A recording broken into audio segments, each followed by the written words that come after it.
చచ్చినట్టు ఒప్పుకోవాల్సి వచ్చింది. కమ్యూనిస్టులతో సహా అందరినీ తీసుకెళ్లారు చంద్రబాబు. 2009లో ఓడిపోయింది తెలుగుదేశం కూటమితో కట్టి. దాంతో రాజశేఖర రెడ్డి బలం మరింత పెరిగింది. రాజశేఖర రెడ్డి మరణం చంద్రబాబుకి వరం. ఒక్కసారి కాంగ్రెస్లో మళ్ళీ మొగుడు లేని సంసారం అయిపోయింది.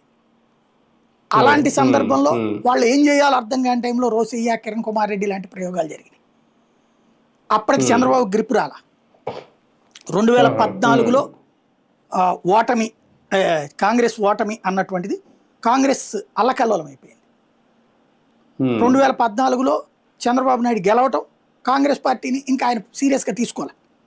అందులో బీజేపీతో జట్టు కట్టి ఉన్నాడు కాబట్టి. అమిత్ షా సంగతి తెలుసు ఆయనకి, రాజ్నాథ్ సంగతి తెలుసు, మోడీ సంగతి తెలుసు. కాబట్టి కాంగ్రెస్తో ఎక్కువ సంబంధాలు పెట్టుకోవాలి, జాగ్రత్తగా ఉంటూ వచ్చాడు.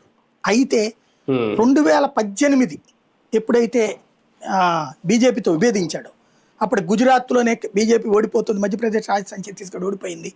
గుజరాత్లో చివరి నిమిషంలో గెలిచింది. గుజరాత్ కూడా ఓడిపోతుంది అన్నటువంటి ఉద్దేశంతో కాంగ్రెస్తో రేపో మళ్ళీ బిగిన్ చేశాడు.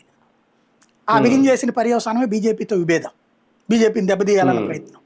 ఏకంగా రాహుల్ గాంధీతోనే గెలిచాడు కదా, సోనియా గాంధీతోనే గెలిచాడు కదా, కలిసి ఉద్యమాలు చేశాడు కదా, కలిసి కోర్టులో కేసులు వేశాడు కదా. రఫేల్ కేసులో తెలుగుదేశం లేదా? ఎన్నికల సంఘం మీద కేసులో తెలుగుదేశం లేదా? పోరాటం